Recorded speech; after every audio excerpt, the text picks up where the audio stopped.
बाल महाभारत कथा अध्याय शकुनी का प्रवेश। एक दिन युधिष्ठिर ने अपने भाइयों से कहा, भाइयों, युद्ध की संभावना ही मिटा देने के उद्देश्य से मैं ये शपथ लेता हूँ कि आज से 13 बरस तक मैं अपने भाइयों या किसी और बंधु को बुरा भला नहीं कहूँगा। सदा अपने भाई बंधुओं की इच्छा पर ही चलूँगा। मैं ऐसा कुछ नहीं करूँगा जिससे आपस में मनमुटाव होने का डर हो, क्योंकि मनमुटाव के कारण ही झगड़े होते हैं। इसलिए मन से क्रोध को एक बारगी निकाल दूंगा। दुर्योधन और दूसरे कौरवों की बात कभी ना टालूंगा, हमेशा उनकी इच्छा अनुसार काम करूंगा। युधिष्ठिर की बातें उनके भाइयों को भी ठीक लगी। वे भी इसी निश्चय पर पहुंचे कि इस झगड़े फसाद का हमें कारण नहीं बनना चाहिए। उधर युधिष्ठिर चिंतित हो रहे थे कि कहीं कोई लड़ाई झगड़ा ना हो जाए, और इधर राजसूय यज्ञ का ठाट बाट और पांडवों की यश समृद्धि का स्मरण ही दुर्योधन के मन को खाए जा रहा था। वह ईर्ष्या की जलन से बेचैन हो रहा था। दुर्योधन ने यह देखा कितने ही देशों के राजा पांडवों के परम मित्र बने हैं। इस सबके स्मरण मात्र से उसका दुख और भी असहाय हो उठा। पांडवों के सौभाग्य की याद करके उसकी जलन बढ़ने लगती थी। अपने महल के कोने में इस भांति चिंतित और उदास भाव से वह एक रोज खड़ा हुआ था कि उसे यह भी ना पता लगा कि उसकी बगल में उसका मामा शकुनी आ खड़ा हुआ है। बेटा, यूँ चिंतित और उदास क्यों खड़े हो? कौन सा दुख तुमको सता रहा है? शकुनी ने पूछा। दुर्योधन लंबी सांस लेते हुए बोला, मामा, चारों भाई समेत युधिष्ठिर ठाट बाट से राज कर रहे हैं। यह सब इन आंखों से देखने पर भी मैं कैसे शोक ना करूं? मेरा तो अब जीना ही व्यर्थ मालूम होता है।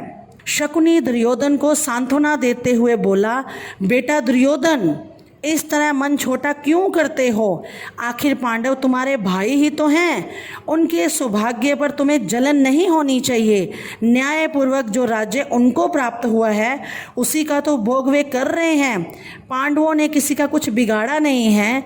जिस पर उनका अधिकार था वही उन्हें मिला। अपनी शक्ति से प्रयत्न करके यदि उन्होंने अपना राज्य तथा सत्ता बढ़ा ली है तो तुम जी छोटा क्यों करते हो? फिर पांडवों की शक्ति और सौभाग्य से तुम्हारा क्या बिगड़ता है? तुम्हें कमी किस बात की है? द्रोणाचार्य, अश्वत्थामा तथा करणवीर जैसे महावीर तुम्हारे पक्ष में हैं। यही नहीं बल्कि मैं, भीष्म, कृपाचार्य, जयद्रथ, सोमदत्त सब तुम्हारे साथ ही तो हैं। इन साथियों की सहायता से तुम सारे संसार में विजय प्राप्त कर सकते हो। फिर दुख क्यों करते हो? यह सुनकर दुर्योधन बोला, जब ऐसी बात है तो मामा जी, हम इंद्रप्रस्थ की चढ़ाई ही क्यों न कर दें? शकुनी ने कहा, युद्ध की तो बात ही ना करो, यह खतरनाक काम है। तुम पांडवों पर विजय पाना चाहते हो तो युद्ध की बजाय चतुराई से काम लो। मैं तुमको ऐसे उपाय बता सकता हूँ जिससे बगैर लड़ाई के ही युधिष्ठिर पर सहज ही विजय पाई जा सके। दुर्योधन की आंखें आशा से चमक उठी। बड़ी उत्सुकता के साथ पूछा, मामा जी, आप ऐसा क्या उपाय जानते हैं? शकुनी ने कहा, दुर्योधन, युधिष्ठिर को चौसर के खेल का बड़ा शौक है, पर उसे खेलना नहीं आता है। हम उसे खेलने के लिए न्योता दें तो युधिष्ठिर अवश्य मान जाएगा। तुम तो जानते ही हो कि मैं मंजा हुआ खिलाड़ी हूँ। तुम्हारी ओर से मैं खेलूंगा और युधिष्ठिर को हराकर उसका राज्य, धन दौलत बिना युद्ध के आसानी से छीनकर तुम्हारे हवाले कर दूंगा। इसके बाद दुर्योधन और शकुनी धृतराष्ट्र के पास गए। शकुनी ने बात छेड़ी, राजन, देखिए तो आपका बेटा दुर्योधन शोक और चिंता के कारण पीला सा पड़ गया है। अंधे और बूढ़े धृतराष्ट्र को अपने बेटे पर अपार स्नेह था।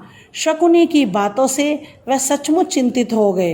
अपने बेटे को उन्होंने छाती से लगा लिया और बोले, बेटा, मुझे तो कुछ समझ में नहीं आता कि तुम्हें किस बात का दुख हो सकता है।